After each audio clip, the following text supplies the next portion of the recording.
on my right leg, yeah? If I want to turn to the right, that would be an inwards turn, yeah, or an inwards spin, depending on how you're doing it.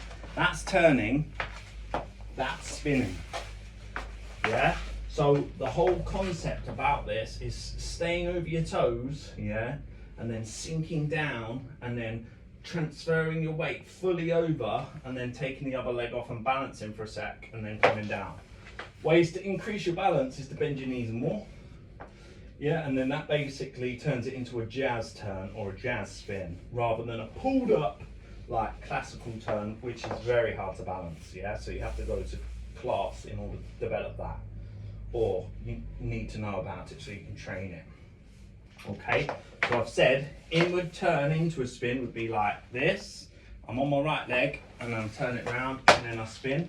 So I've turned it round, spin, and then I land, yeah? So that's an inward turn because I was on my right leg and I turned to the right.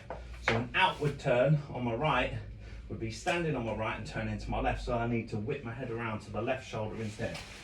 Yeah, so that's basically the concept there. You don't have to do loads. You just have to do little bits to understand that.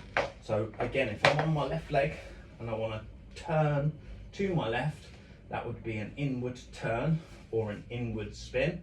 So I could turn, then spin by letting go, and then whip my head round so I can get that, yeah? So here, turn, I'm still looking, then the spin part, I'll whip my head round.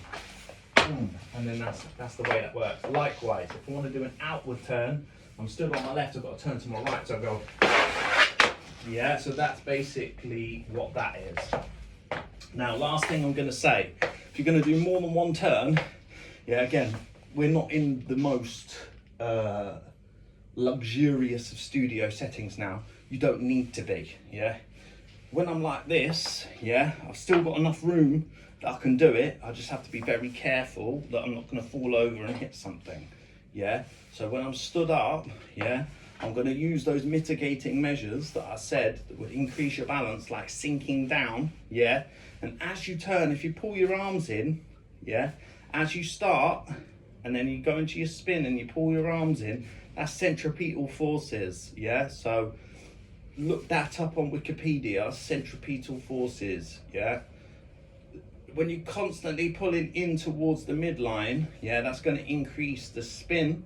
So you're going to spin faster as you pull in, yeah. So that will also help with your balance as well as like gain speed. So, boom, yeah. So like you can do more than one. Again, in a room like this, I wouldn't advise trying to do risky moves like 4 or 5 in here because you could easily fall over.